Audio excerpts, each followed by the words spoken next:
Glad I asked. Hey, everybody. Jim Chester here with, Luke Millette, and this is episode 240 of the Chiro Hustle podcast. We have Jordan Tanko coming in from Ankeny, Iowa. Sweet. And we are coming in from Grand Junction, which is the Grand Valley of Colorado. And yeah, it's really an honor to have you on with us today. Thank you for being our guest. You bet, man. Thanks for having me. I'm stoked. It'll be a ton of fun. I'm grateful to be here. Yeah, you have quite the journey to be on the other side of this microphone with us. I know a lot of people out there have been following your story for the past couple of years, but for those of them that don't know you or that do know you that need to get reacquainted with you, can you just share with people your chiropractic story and how you got into this profession? And then we'll follow up with what's been going on over the past couple of years and where you are today. Yeah, you bet. So the skinny on it is I was about 13 years old. My brother was driving me to the middle school one morning before he went to the high school to drop me off. And it was December 11th, really cold out, foggy. The fog started to freeze to the road and it made a bunch of black ice. And we were going around an S-bend and he started to spin out of control. Tried to put us into the ditch, couldn't do it. Saw a car coming. We got T-boned on my side. I broke about 12 bones, my left femur, my pelvis in 4 different places, the front, both sides, the back, 5 ribs. One of my ribs broke off and punctured my lung, so I had a collapsed lung, brain swelling, brain bleeding, major concussion, and the seatbelt, which coincidentally saved my life, also ruptured my spleen, so I needed a splenectomy.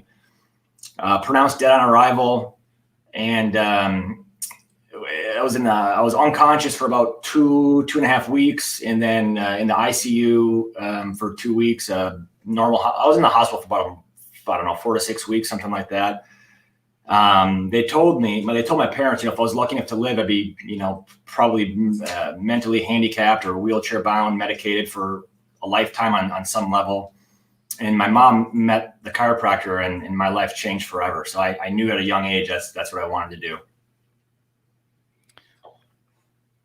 Thank you for sharing that. A lot of people don't realize that the trauma that some people go through and how they actually get into chiropractic. Some people are like, oh yeah, it was a sports injury or, I fell off a horse. Right. You've been through some trauma and, you wouldn't be where you are today without learning through that. And I think you've also learned quite recently what it's like to, come back to health from, a very challenging time in your life. Do you mind sharing that with people where you have been on this journey over the past couple of years? Yeah, you bet. I've been through a decent amount. But I don't know, 2 years ago or so, I was diagnosed with cancer, testicular cancer at the age of 28 or 29. And it's interesting, it's like as a chiropractor, you're the epitome of health. You are the role model of health in your town. So to be the young chiropractor who got cancer is a really strange thing to work through emotionally. And so, I got diagnosed and I'm like, of course, honoring the principle of chiropractic, that's what I did first. So, I'm going to beat it myself. I'm going to do it all naturally. Went to Mexico for 2 weeks and did a bunch of stuff there. Did every crazy diet you can think of. And unfortunately, nothing, I don't want to say it didn't help, but it just wasn't slowing it down. So it got to the point to where, I had 2 tumors in my left testy, metastasized and created a mass in my abdomen.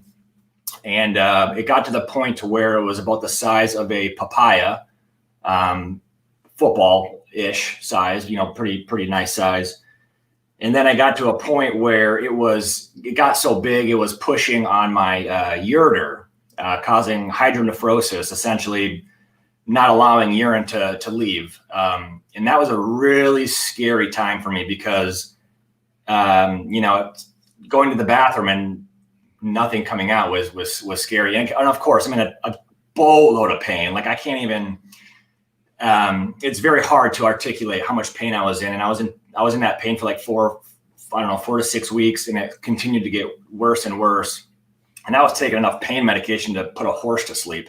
And I felt sober it wasn't working. So it got to a point where it's like, I've done everything I could on the natural side, and I got to make a decision here soon, because if I don't, cancer is not going to kill me. The hydronephrosis will, probably within 6 days, it would have killed me. So I said, all right, well, if the chemo buys me anything longer than 6 days, sign me up. Let's go. So last resort, resorted to chemo, shrunk the tumor. Thank goodness. And then after 4 rounds of chemo, the tumor was still present. So then we got it surgically removed. And then 4 or 5 months after that, it came back.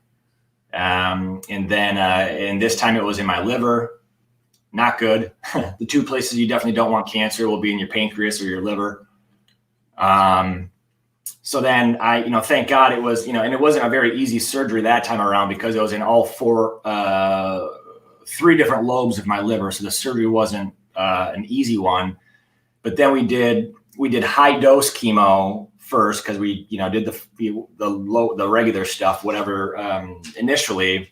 And I brought my tumor markers normal, but just, I guess, wasn't enough, whatever. And the thing that they're afraid of in the chemo world is we don't want to introduce the chemo to the body too many times for a number of reasons, but we just don't want any resistance to be built up. So it's like we gave it the full thing. So I was actually, I practiced a little bit of the quarantine, because high dose chemo, I'm in the hospital for 30 days and I can't leave. The chemo treatment was only over like a 3-day period, but I had to stay in there for 27 more days, because I literally didn't have an immune system at all.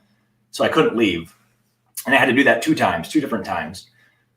And even after all that, tumor markers still normal, but the tumors were still present in the liver. So anyway, we got the surgery, got them surgically removed, and tumor markers are still normal today. That was a year ago, last January-ish, something like that. And here I am today. So tumor markers are still normal. I'm healthy. I'm strong. Life is good. I'm very happy to be around, to say the least. So as you went on your journey, were there any like motivational quotes or words of wisdom or mantras that kept you strong and kept you going? Yeah, that's a really good question. Totally. There definitely was. I think the biggest thing for me was, my wife, number one, biggest support system in my life. I would also say that she, as the caretaker, they oftentimes don't get enough credit. And I would argue and say that she went through more trouble than maybe I did. So she was number one, but it's so interesting, like, I don't know if there was a specific quote that came that really helped me through it, but God helped me through a lot, all of it. But one of the things that I've really come to realize through meditation and just different practices is, and also when you come so close to death so many times in your life, you almost become null of it, or it becomes, I don't know, you just get to a point where you lose your fear of it. And I've had some other things that have helped me do that too. But when you can really get to that point in your life where you don't fear death anymore, it gets really fun. Life gets really, really fun. And unfortunately, I think I don't know if anything else could have gotten me to that point had it not have been for this experience. So I'm actually grateful for it. So this is kind of a off the record question, but Please. On the record since it's live, but were you getting adjusted while you're going through all of this? Yeah. Not as much. Well, I was up until the high dose chemo.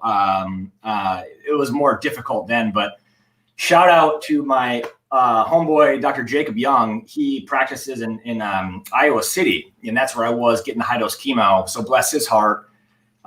He took time off of seeing his patients, and he would come over, once in a while to adjust me in the hospital, which was amazing. Cause I literally couldn't leave. Like, I'm in my hospital room. I could leave the room and like circle around the floor, but other than that, I couldn't leave. I couldn't even go to the hallway or go downstairs or whatever. Like, I couldn't leave that area. And, there's only so many times you want to walk around the same path over and over. So I just laid on the bed for every day. So yeah, so I was getting adjusted through the high dose part, which was extremely helpful. So I know that chiropractic, they say that it's not supposed to make you feel better, it's supposed to make you heal better. Mm-hmm. So what is your response to that based on your experience? I think it's both. It's not clearly, I don't think too many people would argue with that. And maybe I understand that, why we don't like to focus on symptoms and stuff like that. Totally get it. Obviously it makes you feel better, especially if you're sitting in a hospital bed for 24 hours a day, every day for a month. It makes you feel really good. But also just with this, just helping stimulate my immune system too, was huge, because I literally didn't have any. Like I had zero. There was a time where I had no white blood cells. They didn't exist. So just to be able to stimulate the nervous system, to boost the immune system, just to get the body working better, as I was being bombarded with a lot of things that hard for my body to process, it was extremely helpful during that time, for sure, 100%. Yeah, I was just curious, so many times there's like these dogmatic approaches of, don't tell people that chiropractic is supposed to make you feel better, supposed to make you heal better. But like you're saying, if you're sedentary and you're not moving around and you're weak, right, you need somebody to give you some care of health. And that's what I was talking to you off air about was, chiropractic is a care of health system. It's not a healthcare system. And when you get that care of health restored to you, and you get somebody that actually puts their hands on you and can adjust you, there's the other side of that case is people are like, well, you can't tell people that chiropractic has an effect on people's immune systems. And I guess my next off the record question is, what is your rebuttal to people that say that, like, it doesn't affect your immune system by getting adjusted? My rebuttal would be, a lot of people who say those things just haven't looked at any of the literature around it. It's fair. If you do your homework and you look into it, and if you actually bother to do more than, because it's obvious, right? Like neck pain, back pain, it's clear because you feel it almost instantly in a lot of cases, right? But like it's very difficult to be like get adjusted and be like, oh wow, I can feel my immune system's working much better. My endocrine system is just through the roof today. You know what I mean? Like you don't feel it. So it's objectively or innately a hard thing for us to kind of get a grasp of. But the literature has been clear for a long time around that, and the nervous system's influence on that. So I guess I would just say, not to be, it's almost like someone would want to be a science denier to say that. So if chiropractic has helped you this much, how do you think the world would change if everyone started seeing a chiropractor? Oh boy, that's an awesome question too. I think it would just be the coolest thing for, the chiropractor to be the first line of entry for, dang near anything. And they might have to refer a lot of people out, but it's like, hey, if they were the first people to at least see, I think the world we could cut pharmaceutical costs. We could cut, iatrogenic deaths through the roof. But not only those things, but just increased vitality and quality of life, which I think is really important. I think that's a big part that the world's missing today, because we focus so much on sickness, disease, all of these things. But in terms of like, hey, I want to flip the conversation on vitality, longevity, and also just, with my experience, I have a much clearer idea, and I understand that tomorrow's not guaranteed. So as much as I like to plan for the future and do those things, living good today is important, because, a lot of times people are like, oh, I don't want to go, it's expensive, whatever, this and that. And it's like, but they're willing to pay out the roof for meds, and, they'll be cranky for weeks because their back hurts or whatever the thing is. So I think it would just make such an impact. Well, there's those cliche statements, like chiropractic adds years to your life and life to your years. And, there's just the attachment of like the sing song approach to like, if you get adjusted, it's going to improve the quality of your life, and it's going to make you a better husband, a better coworker. It's going to, and then the other thing is what is it? You can pay for health now or pay for sickness later. Like you think about like those types of like polarizing statements, and people just don't, that's not common.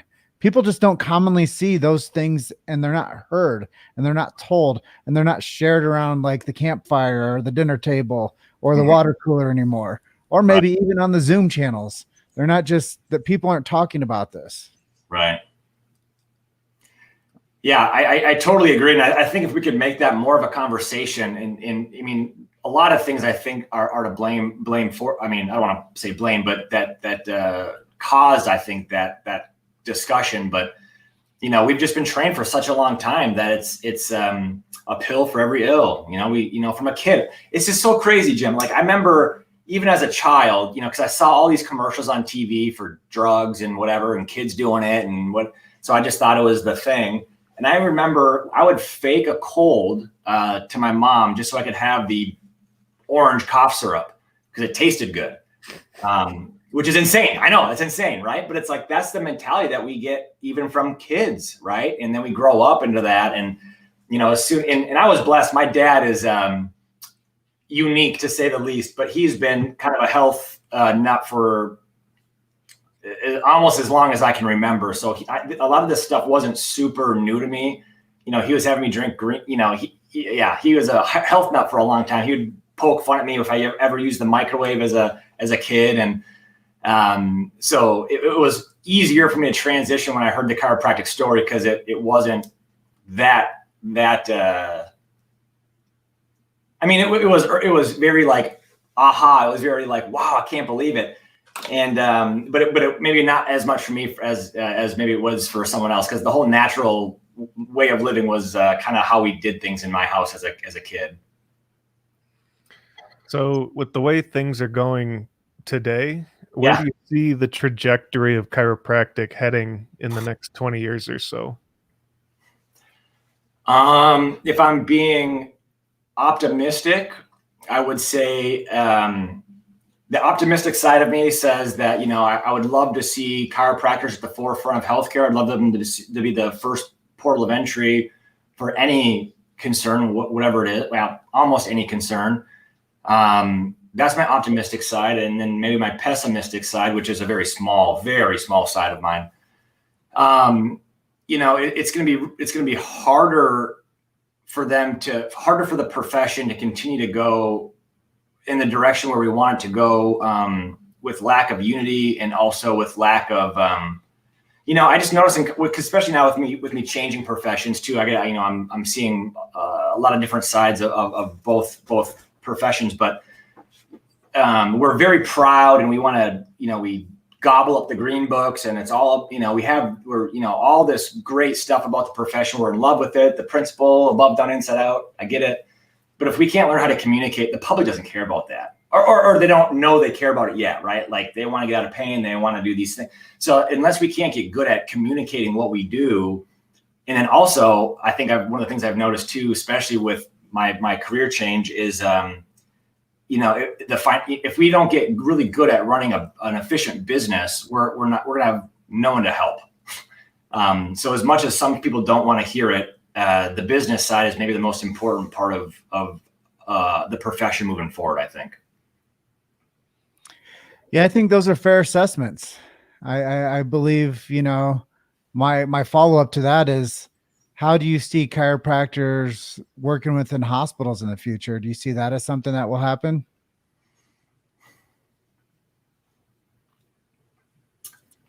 I think so. I think it'll almost get to a point where we kind of have to an extent, for two reasons. I think it'd be a good idea too. And it's gonna be really hard for the medical profession to keep hiding their head under the sand about chiropractic. And I'm not saying they all do, but as a whole, kind of. But especially when it just comes to the traditional things people think about: headaches, neck pain, back pain, whatever. We can help with greatly in that realm, avoiding opioids, and there's so many other complications that come along with the opioids, to addiction and constipate, whatever. There's a lot of negative things. So if we can, even on that front, change that, I think that would be huge. But then also at the same time, as much as, the profession may not like to hear it, I think it'd be a good strategy for the profession to get into the hospital system, and it's not like we're bowing down to the medical system, but it just will help leverage the profession and give so much more exposure, and also I think give a lot more, I don't want to say that. We'll be looked at differently by the population as a whole. And I think that is a overall good thing for the profession moving forward. Well, I just want to give a couple analogies to this. Is you saying the medical profession kind of bearing its head in realization of what chiropractors are doing. It's the same way of like basically having a dental industry saying, yeah, but we don't believe in what orthodontists can do. Like we don't believe that they can straighten teeth. And by all means, if you don't have to brush your teeth either, just come see us and we'll fill and drill, and we'll clean them when they're necessary. Right. And that's really what happens with chiropractic not being influenced into the arena, is saying, yeah, you guys only help me, but you can't help them. Like, I'm only going to bring me and my family here, but we're not going to like outwardly support the chiropractic profession. But when I have headaches and when my wife gets in the motor vehicle accident, we're bringing her in, and I'm going to come see you. Yeah, totally. And and when I was practicing and when I was seeing patients, I mean, I had a ton of patients who were orthopedic surgeons, nurses, medical doctors, RNs. Like, I mean, I attracted a lot of that type of client, but, and they were some of my biggest advocates, right? Especially the ones who maybe came to me more skeptical, and then now they become my biggest advocate. And the thing I've noticed too, which is kind of sad, is like, it's almost like they kind of have to keep it a secret if they want to. I don't want to say keep their job, but like it just it's not like easy. Yeah, keep the peace and I got a chiropractor. Yeah, exactly. I mean, that's what it's kind of like. They feel like a black sheep in a sense, but I also, it's really helpful because then they tell everyone, outside of work, but it's hard to promote from the hospital point of view. If they want to continue to get a paycheck. So yeah, we just need to learn how to win their popular vote. And they can become advocates for the profession and saying, hey, I take my family there. Why don't you? Yeah, like bring it to the board or do something like that to make a global or a policy change or something, or probably starting at the college level too, because I've had grad students and stuff like that say interesting things that professors and things like that have told them about our profession. And it's just unfortunate, but it is what it is. I just need to go round up a series of 12 interviews with MDs and ask them why they take their kids to the chiropractor and why they go to the chiropractor, and start going on that campaign. That would be dynamite. Yeah, that'd be awesome. So maybe you could touch on who have been some of your heroes in your lifetime. Who's been inspirations to you? And they don't have to be chiropractic related. Oh man, I've had so many. Yeah, I mean, I definitely have too many to name for sure. I always tell people I have the heart of my mom and the discipline of my dad. My dad's maybe one of the hardest workers I've seen. I got that trait. Definitely didn't get his heart or his patience. But I did my mom. She's a walking saint. And then, I was very fortunate to hang out with some very driven and motivated people in school that really helped change the trajectory of my life as well. And something else I thought was really cool, and this might be fun. This is kind of off the top, but I was the chiropractor I went to as a child was a principal chiropractor, above down, inside out. But again, I was 14 or whatever at the time, so I'm just going because my mom told me to go.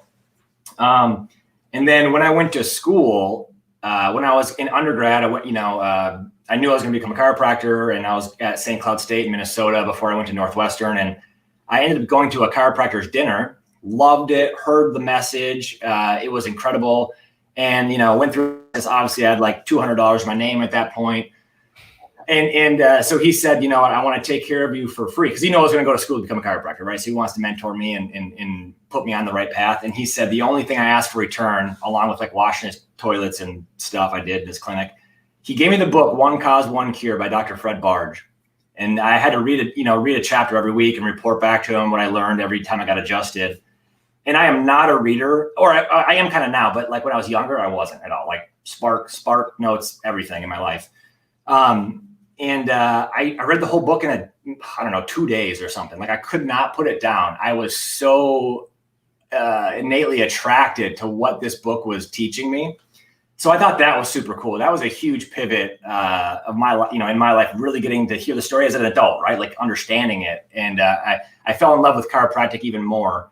And then obviously I've had some incredible chiropractic mentors of mine. Brad Glowacki is a big one.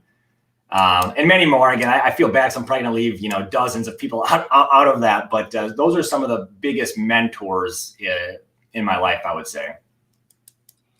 I think that the truth is your enthusiasm. The truth is all those people had a profound impact on you. Yeah. And for you to be who you are today, you're a collection of all that energy. And it's all those people. It's your mother, it's your father, it's the chiropractors, it's that first book, it's the cleaning the toilets, it's the exchange, it's the education, it's the spark notes, it's your wife, it's your struggle, it's your mom telling you just to go see the chiropractor. It's all of that. Yeah, it totally is. And especially just with, what's kind of happened in my last couple of years of my life has been, I feel like I've learned, I've gained the wisdom of 60 years, 70 years in a 2-year period, which is overwhelming, but that was also very profound on me too. So for everybody that's going to listen to this or watch this, that you're going to share it to, let's all kind of catch them up to speed. Where are you today and what are you doing with your career? Yeah, good question. So I pivoted a little bit. It's very similar, but one of the reasons I made the career, I'm a financial advisor now. So I help doctors and not just doctors, but, obviously it's probably not a huge surprise. Chiropractors are some of my people I work with the most. I don't know what it is, but I'm very, I make decisions on emotion and not a lot around logic. I'm not, you know what I mean by that, but I listen to the innate very, very often. And I don't know what it was, after the practice, I'm sure there was, partially some negative emotions just around it. Cause I saw patients for, the first year of having cancer, which is not an easy thing to do. So some negative emotions around just that experience. So maybe that was, one of the reasons, but I always wanted to do something I'm also very passionate about. And just through my experience, I didn't really, I don't know. God was telling me we're doing something different, bud.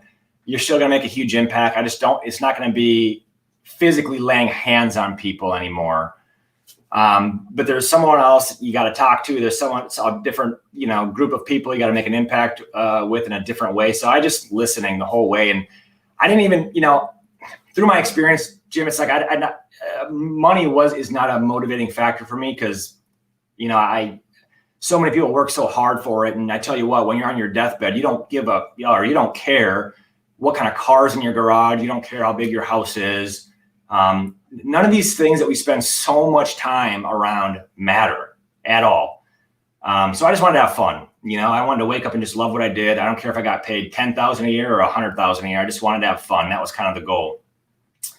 But I also wanted to be self-employed. I don't really like the idea of a boss telling me what to do. And then, we were kind of talking about this off the air, but I had a meeting with my advisor a year ago. And then, when we got done talking, he called me back right away and said, "Hey, Doc, do you ever think about doing what I do?" And I was like, "Well, not really, but tell me more." And we chatted for a while and it started to check all the boxes. Self-employed, I own my own business, which is awesome. And the longer I started to think about it, it's really not different at all. The biggest difference is I just don't physically adjust as many people anymore. And now I just don't, instead of thinking myself as a doctor of one's physical health. I just think of myself as a doctor of one's financial health. Really similar. I diagnose problems. I figure out a solution to them. My x-rays are now just a different, I just do things a little bit differently, but it's almost the exact same. And I get to work with like 80% of my clients are chiropractors. So I get to hang out with my profession all day long. So it's just like, I couldn't ask for a cooler, better career to be in. It's really fun. Yeah. I think that's like kind of a proud moment, is to realize that you can still do things that are fulfilling to you, even if you've had to change the chapter and you've had to write the next chapter differently.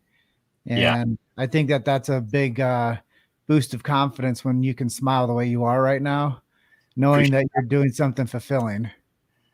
Yeah, no, it really is. And that's one of the things I just try, I want to just try and teach people through my experience. And it's just been such a blessing to see not just the profession, but everyone at large just supporting me and sending me stuff throughout the whole thing. And they still checking on me, and which is a huge, huge blessing. But, one of the big things I like to try and get across to people is that, like there's so many things, especially as chiropractors, that and I'm guilty. I was guilty of this too. Like there's always something that you can find to beat yourself up with. Oh, they didn't say yes, I suck. Oh, there's not enough new patients this month. Whatever, there's so many things to do that. And it's like, dude, you got to practice. You have patients to see. Like there's stressing about the small things, I think, is really unfortunate that we get caught in that. And because I didn't care how many people I was seeing a week when I was diagnosed. I was just happy to be alive. I was happy that I could have a job. Like there's so many things around it. And it's really fun for me to hear people when they tell me, how my stories impacted them. And it's very humbling. And trying to teach people to get over the silly things that we experience in the physical reality of some of the emotions that dictate our actions: fear, judgment, anger, all of these things. It's a hoax, man. It's just a joke. Like,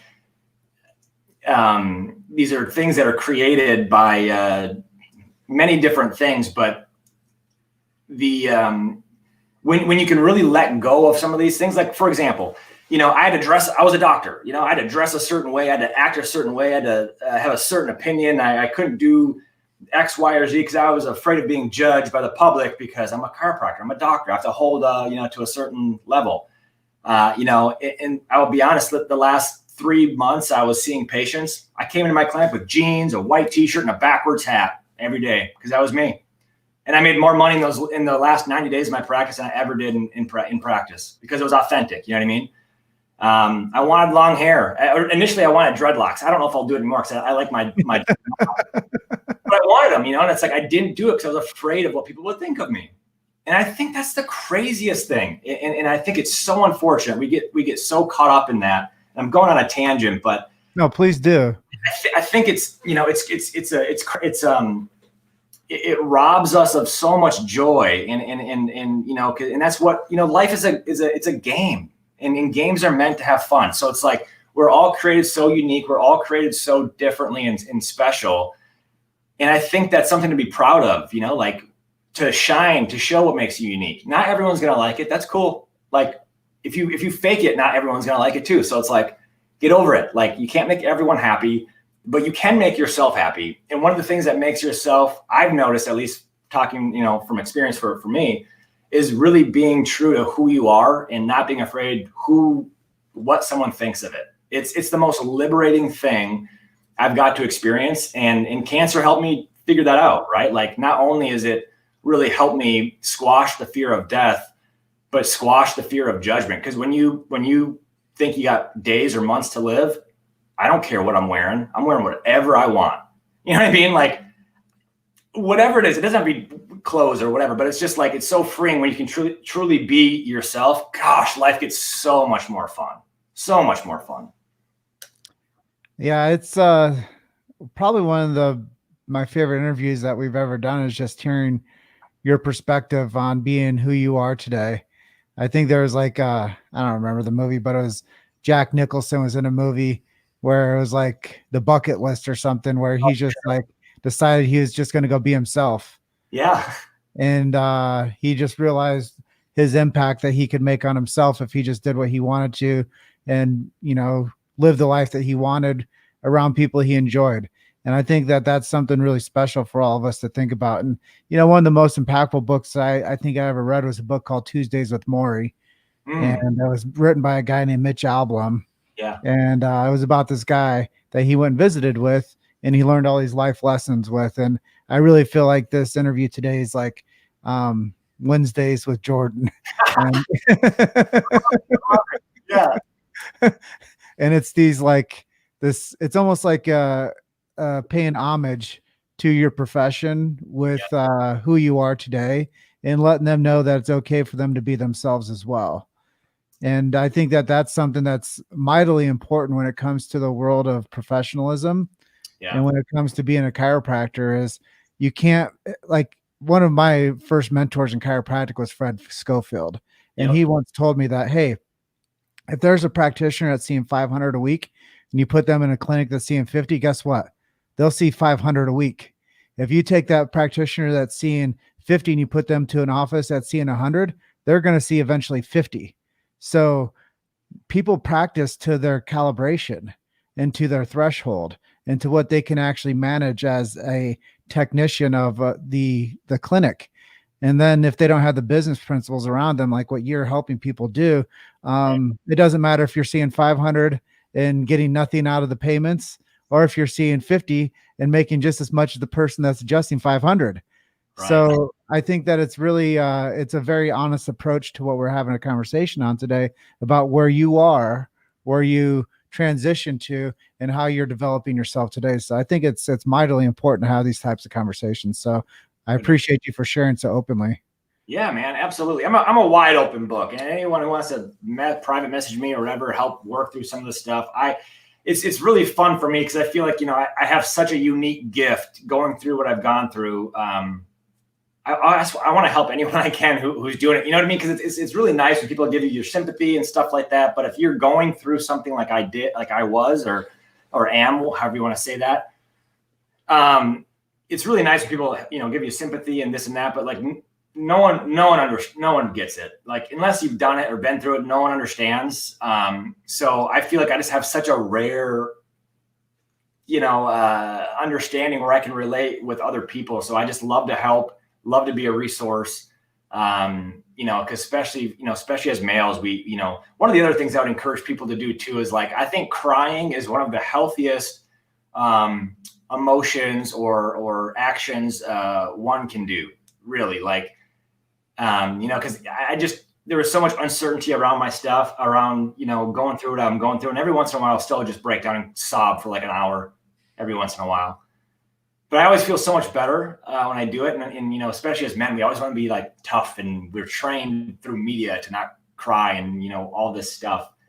But it's one of the most healing actions and emotions I think we can do. And I think squashing that as males is an important thing. Side note, but. So you're giving us a lot of really good advice that pretty much anyone can take and adapt to their life. But do you have any advice that you would give to specifically a chiropractic student who's struggling and needs some advice? Yeah. There could be a lot to unpack there, but I would say as a chiropractic student, for those that are listening, I hope there's a lot listening. I think one of the biggest things to figure out as a student is to figure out what's going to happen when you practice. Just because that day will come in a blink of an eye. You feel like it's a million years away. It's definitely not. To be as a T10 or 12 or 14, however all the other colleges do it, and to not know what's going to happen is like, dude, that's the recipe for disaster. Because now you're going to be forced into a part of the path of the profession that's you'll be unhappy, not fulfilling, because you didn't plan it, right? Like anything good in life never happens overnight.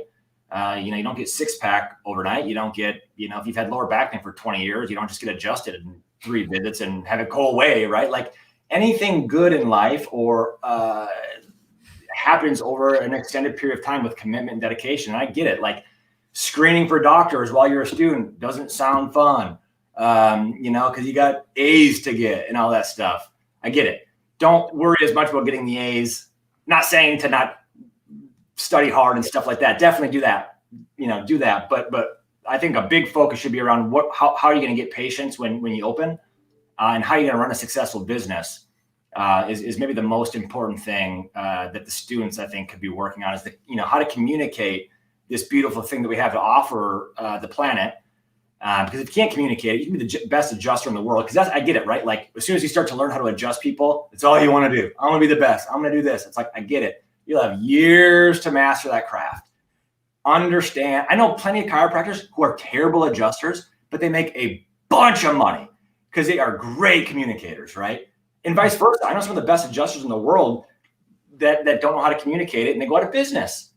So I think that if I could wrap it up in like a couple of minute thing, I think that'd be the number one thing advice I would give the student. Yeah, it's humbling to realize that there's a triune of success: adjusting, diploma, and business. Right. Yeah. And it's like a lot of the students initially get so caught up. They want to get A's in everything.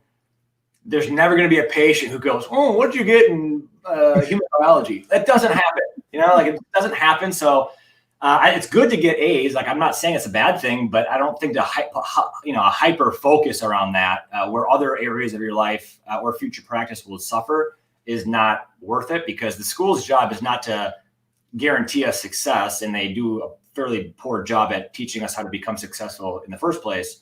So spending extra time outside of school learning how to do that is huge. Well, they produce test takers, and people are supposed to pass board exams. And thank God for it, right? Like, we need to pass the boards. So good thing, optimistic side, but we got to kind of do the other part ourselves. Yeah. I think that, that's some really good nurturing concept for people to really take into consideration as they go through the matriculation of higher education, becoming a doctor of chiropractic. Yeah. I think that's all really sound strategy for people to take in, because, I think I've always said this too, like, even the doctor that finishes last in his class is still a doctor. and like, you don't like go and like announce that when you open up your ribbon cutting for like the Chamber of Commerce. By the way, I finished last in my class, and here, I'm your doctor. Thank you for having me in your community. Exactly. Yeah, exactly. And I think sometimes with what we're doing, Dr. Jordan, is we forget how to laugh on this podcast. We're more interested in telling your story. Yeah, I think people forget how to laugh in life in general a lot. Like, I think one of the other big things is learn to laugh at yourself is very helpful. And just don't take, and this is a BJ thing. Here, this is really good, Luke. I know you had asked me about a quote. I do have a quote. It's a BJ quote, and it makes so much sense to me, and it's resonates very well. But just don't take life too damn seriously, And it's like we want to take everything so serious, and we're just blah blah blah, A's and B's, practice, money, whatever, all this stuff. At the end of the day, it's a joke. It doesn't matter. None of it does, right? So it's like, learn how to laugh at yourself, have fun. Life's a game. Games are meant to be played and have fun. So it's like to do anything less in this gift that we've been in, this physical reality, I think it robs us of joy. It really does. So I think learning how to do those things is huge. So we're on the tail end of this interview with you today. So let's do a quick speed round. Yeah. You took the opportunity to do an interview today with Luke and I on Chiro Hustle. What were you hoping the outcome would be? I would hope the outcome would be that not even chiropractors, anyone who's listening to it could gain something from my story. I would hope the outcome would be, people would be liberated to be, or at least encouraged to be themselves, or have less baggage or fear of judgment is maybe the biggest thing I would like to the outcome to be. That's great. So a minute ago, you were talking about having fun. What do you like to do for fun? What do you read? What are your hobbies? You can see back here, I just got a new e-bike not long ago. This Nice. thing is legit. that's like one of the funnest things. My new hobby. So my wife and I, we, not anymore, not now with it being winter out, but that's maybe one of my biggest hobbies. I have 3 dogs, so I like to spend time with them. My wife and I like to rock climb. I like table tennis, regular tennis, and I like Vikings football. Even when. What are you listening to, or what do you read? Good question. I don't read or I don't listen or read to any like novels. I just can't get down with that. I gotta read or listen to something that like benefits me in some. I'm not saying that they don't. But some sort of So I like one of the things I've been really into lately is I listen to Alan Watts. He has a lot of he's a philosopher, but he's gone now. But he has a lot of really good content on YouTube. I listen to a lot of his stuff when I meditate and kind of go through that. That's really helped me a lot. I have a mild man crush on Jordan Peterson. What else have I read recently? Those are probably the most recent things I've been into or listening to. Cool, man. Well, thank you for sharing your fun and your interest with us. Totally, man. Thanks for having me. Where can people go if they want to learn more about you or your business or what you're doing, or if they want to contact you? Yeah, I mean, I would say that the easiest way is just probably through Facebook or Instagram or some sort of social media. Facebook's probably the easiest. Otherwise, it could shoot me an email. Dr. Jordan Tanko at gmail.com would be probably the easiest way. Or Facebook is, to be honest, is really the easiest way. You have a website? Question. No, I mean, kind of, but it's nothing impressive. Facebook would be easier for all that stuff. Okay. At least, but. Well, at that, that's our close to this wonderful interview with you. We want to thank you for being our guest today and being one of our 240th episodes of the Chiro Hustle podcast. We've been pumping strong for over 3 years now, and it's about time we had you. Well, I tell you what, I can't thank you guys enough for having me. I'm humbled. I'm grateful to be here on the podcast, just here in general. And you guys inspire me to work harder because I know you guys, hence the name Chiro Hustle, right? Like I love what you're doing professionally for the profession. I thank you for what you do. I'm a damn proud chiropractor, and unfortunately with my new business, I don't have a ton of time to, maybe that's an excuse, but to help the profession as much as I would like to at the moment. So I can't thank you guys enough for what you're doing. It's a huge impact. Well, thank you. Thank you for being our guest today. And if listeners at home want to run a podcast just like ours, go to chirohustlemasterclass.com. Dr. Jordan, we hope you have an awesome rest of your day. Likewise. Bless you guys. Talk to you soon, brother. See you.